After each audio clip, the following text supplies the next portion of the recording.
At the end of the day, it's all about following price. It's all about looking at what price is doing and trying to figure out what most likely it's going to do.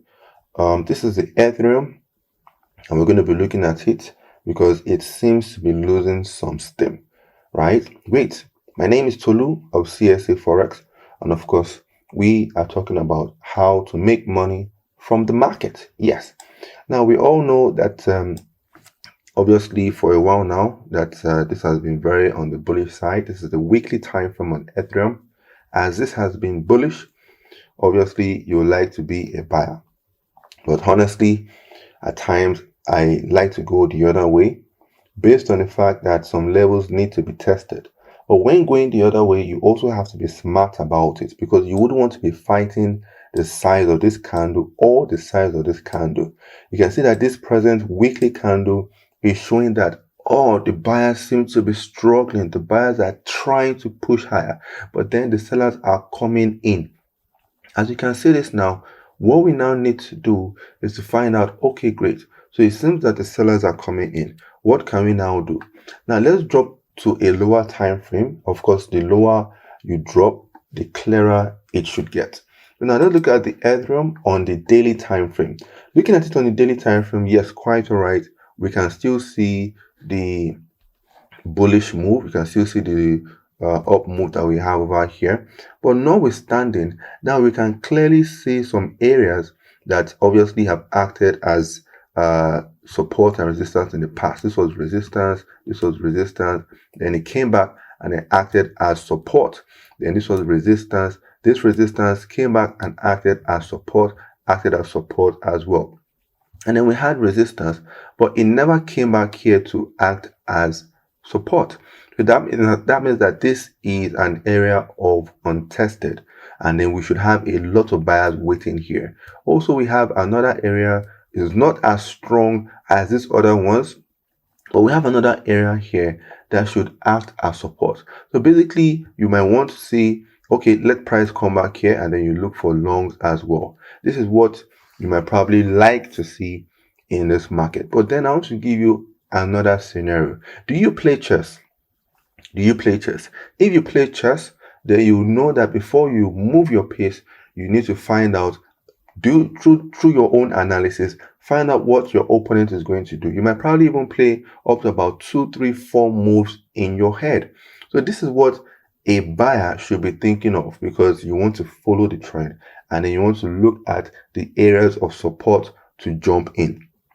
If you don't know about how to draw support and resistance, you can watch the previous video where we showed you how, based on how the market moves, you can pinpoint your areas of support and your areas of resistance that would help you to place trades accordingly. Now, looking at what we have now, let's jump back to the 4 hours time frame. Let's jump to the 4 hours time frame, and then on this 4 hours time frame, you should be able to see something, and I'm going to explain something to you over here that should be of interest. Now, of course, the same thing still goes. You can still see the up move over here, and now you can clearly see the areas of resistance that obviously might have acted as support a bit, but then here as resistance, it's yet to get here. As it's yet to get to this point here, look at what happened. Can you see this candle, right? Because this candle is telling you that there was heavy buying. As there was heavy buying here, for me, in a way, this is line.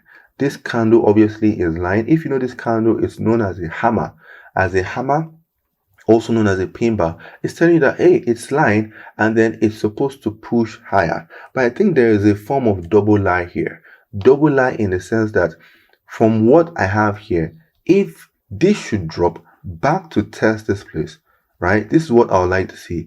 I would now like to see a breakout to test here for buyers, to soak in buyers that might want to go long. And then as they want to go long, this should probably happen where it actually goes long a bit, but then slams down and then most likely drops to retest this area here. I'd like to see a deeper retest of this support here. Why would I like to see a deeper retest? Because number one, if I'm going to place over a trade over here to buy, the risk to reward ratio is not good enough for me. I want something more, right? The risk to reward ratio is not good for me. And of course, everything still boils down to what happens over here. Everything still boils down to what happens over here. So what this pattern, this is going to be very, very important. What this pattern that has to do with these areas of interest, where we have this top over here, right? We have this lows here, and then I want to see what will happen where the candle is here. Will it drop? If we have this pattern, then I would like to see probably a further drop, and then one could try an entry over here. An entry over here might probably be about 50 to 61.8 fib area, so it will be good for risk to reward ratio. So you can see that I have given you two instances of what we're looking out for here on the Ethereum. But then this Ethereum, it seems to be losing steam.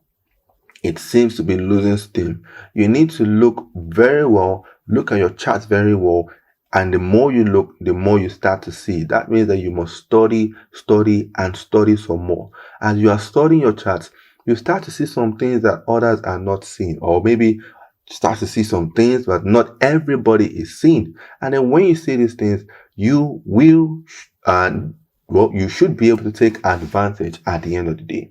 Now, we're going to round up now because I just want to talk about the Ethereum. I wanted us to break it down, looking at different time frames from what we have from the higher time frame and then from what we have as a drop down approach.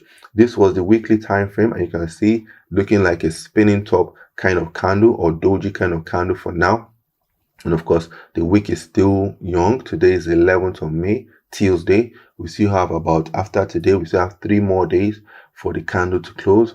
And then we have here the daily time frame. You can see the struggles from this candle to the next candle, and from what we're having now. You can see that there is a struggle here. As there's a struggle here, it seems that the sellers are not wanting any more buying. They want to take it down. At the end of the day, when something is pushing higher and higher, it has to retrace to some certain areas to push higher. The areas where price has to use as a launching pad, and those are the areas here of support. So we need to watch these areas very well. Remember earlier I said I'm not really a big fan of this area from the daily time frame, that this is not looking like a strong area to me. And that's why on the 4 hours time frame, we would like to see that pattern. Peradventure, it comes back to retest this, and then it breaks, and then also pushes higher, making the buyers to feel, oh yes, great, it's time to buy. And then we have this slam down. So let's see how it goes. Let's see how it goes. We need the next couple of days, right, to a few weeks. Let's see how this May ends, right? Because most likely also it might just range around here. It might move sideways. But let's see how it goes. And of course, we would update this video with the latest happenings. Great. So if this video was helpful, you know what to do. Give it a thumbs up. Hit the subscribe button to be notified whenever new videos are posted Tuesdays and Thursdays, so that you could be the first to watch them and then also to learn from them. If you have questions, don't hesitate to ask in the comment section. Ask your questions, and then we will help you to understand the markets together, whether it's the forex market or it's the cryptos or it's the equities. Whatever is going to be happening, we will talk about it. Yes, you could also watch the Netflix video that we made earlier and then go and look at what's happening to Netflix now. We'll also do an update on that. Okay, guys, it has definitely been a pleasure. Do enjoy the rest of your day, guys, and catch you soon. Cheers.